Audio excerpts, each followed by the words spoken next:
So, you've seen the tier lists. You've heard the pros. Slowbro is an absolute monster in Pokemon Unite, one of the best defenders in the game. He can stop an enemy in their tracks, soak up an insane amount of damage, and completely turn a team fight on its head. And yet, here you are, stuck. You're just floating in the chaotic mess of veteran rank. And even though you're playing one of the strongest Pokemon in the game, you can't seem to climb. You see your teammates making boneheaded plays. You feel like you're doing your job, but that win screen just feels further and further away. What if the biggest thing holding you back isn't your team? What if it's a few small, critical mistakes you're making in every single game without even realizing it? Today, we're not just going to point out those mistakes. We're going to fix them and turn you from a struggling veteran player into a dominant, rank-climbing Slowbro main. Let's get one thing straight. Veteran rank is a jungle. It's a chaotic mix of players. Some are climbing, but a lot of them are stuck making the same basic mistakes over and over. On Slowbro, those mistakes get amplified because your whole job is to create order out of that chaos. If you can't do that, the chaos just wins. The first and biggest mistake is wasting your Unite move. Slow Beam is, no joke, one of the best Unite moves in the game. It's a guaranteed, unstoppable lockdown on any single target. The mistake I see constantly is using Slow Beam on the wrong Pokemon or at the wrong time. Are you using it on the enemy Snorlax that just waddled into fight with half HP? Are you firing it off at the start of some tiny skirmish over nothing? That is a game-losing habit. Your Unite move is your ace in the hole, and wasting it is like folding a winning hand. Using it too early or on a low-priority target is one of the fastest ways to throw a match. The second critical error is a fundamental misunderstanding of your role in a team fight. You are a defender. Your job is to make space, protect your attackers, and control the enemy's most dangerous players. But a lot of veteran Slowbros get this twisted. They either play way too passively, standing behind their damage dealers and just, occasionally throwing out a Scald. Or they play like a brawling all-rounder, diving headfirst into 5 enemies with no backup and getting deleted in seconds. You might feel a little squishy or notice your damage isn't great late in the game, and that's a huge sign you're playing him wrong. Slowbro's health pool isn't actually that big for a defender. His tankiness comes from his abilities, not his stats. If you're not using your kit to control the fight and protect your teammates who are actually supposed to get the kills, you're not doing your main job. The third mistake, and this one is huge for consistency, is running a suboptimal or outdated build. The Pokemon Unite meta is always shifting. An item that was amazing 3 months ago might be actively holding you back now. Are you still running leftovers? Are you using items that don't really work together with your moves?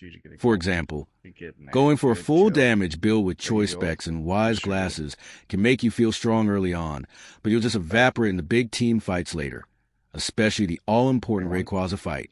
A common trap is using some weird build that requires a ton of team coordination, which you just can't count on in solo queue. You need a build that works on its own and makes you as effective as possible. And finally, the fourth mistake, losing the lane before the game even really starts. Slowbro's early game is surprisingly strong. Water Gun is a fantastic tool for securing last hits on wild Pokemon. So many players just don't use it right. They either spam it and have it on cooldown when important farm spawns, or they don't work with their lane partner to get a level lead. Misusing Slack Off is also a death sentence. It's a great heal, but it gets interrupted easily. If you're constantly getting pushed back to your goal, losing farm, and falling behind in levels, you're putting your whole team on a back foot before the first objectives even appear.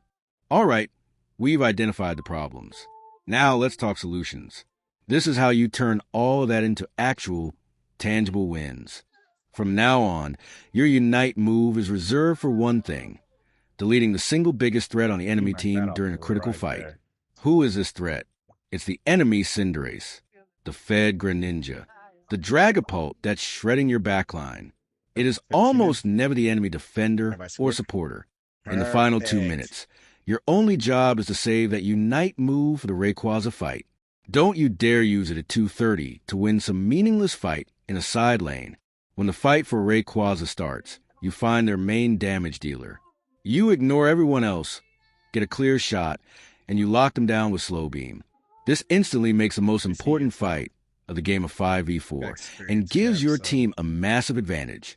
You can also use it defensively to peel a speedy assassin off your own carry, which can be just as game-winning.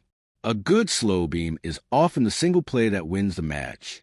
Your role in a team fight is to be a calculated playmaker. You want to be positioned safely, often just in front of your own damage dealers, looking for an opportunity to completely isolate a high-value enemy. Your goal is to use telekinesis to lift a squishy attacker out of position, pulling them toward your team. Telekinesis is an incredible lockdown tool that can single-handedly start and win a fight. The combo is devastatingly effective. Catch an overextended enemy carry with telekinesis. While they're floating helplessly, hit them with a fully charged scald. This applies a burn and a slow, making them an easy target for your team to instantly delete.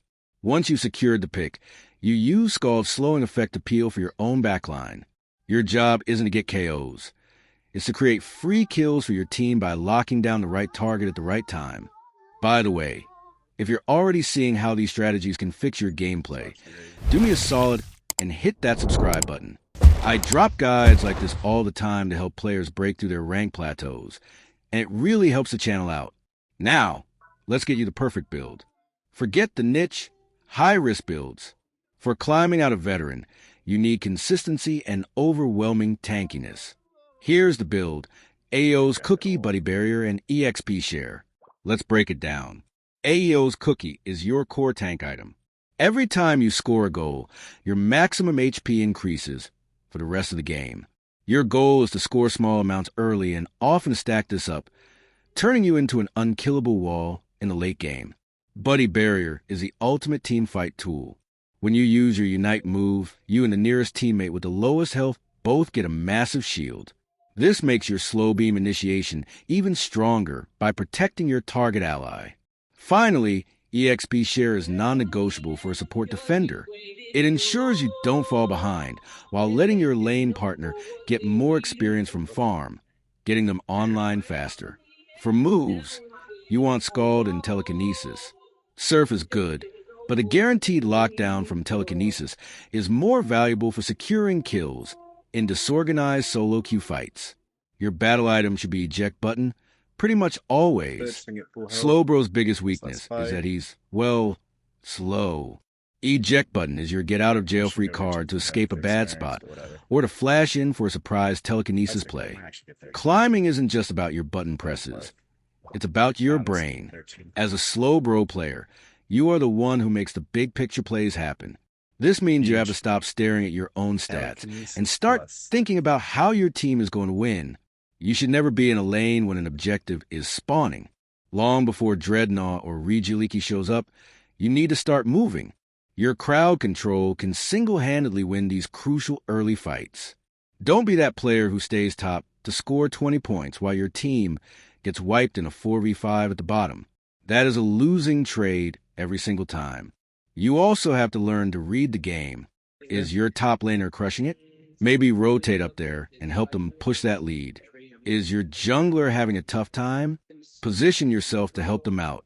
You have to work with your team, even if you think their call is dumb. A bad plan that everyone follows together is almost always better than a good plan you try to do by yourself. And in the last 2 minutes, if your team is winning, do not start the Rayquaza fight. Use your Scald and Telekinesis to keep the enemy away. If you're behind, your job is to use Telekinesis or Slow Beam to get a pick and create an opening for your team to flip Rayquaza. Stop blaming your teammates. Stop autopiloting through your games. Take these strategies, focus on fixing one mistake at a time, and you will see results. You'll stop being the Hardstuck Slowbro, and you'll become the playmaking, game-winning defender that your team desperately needs. You will climb,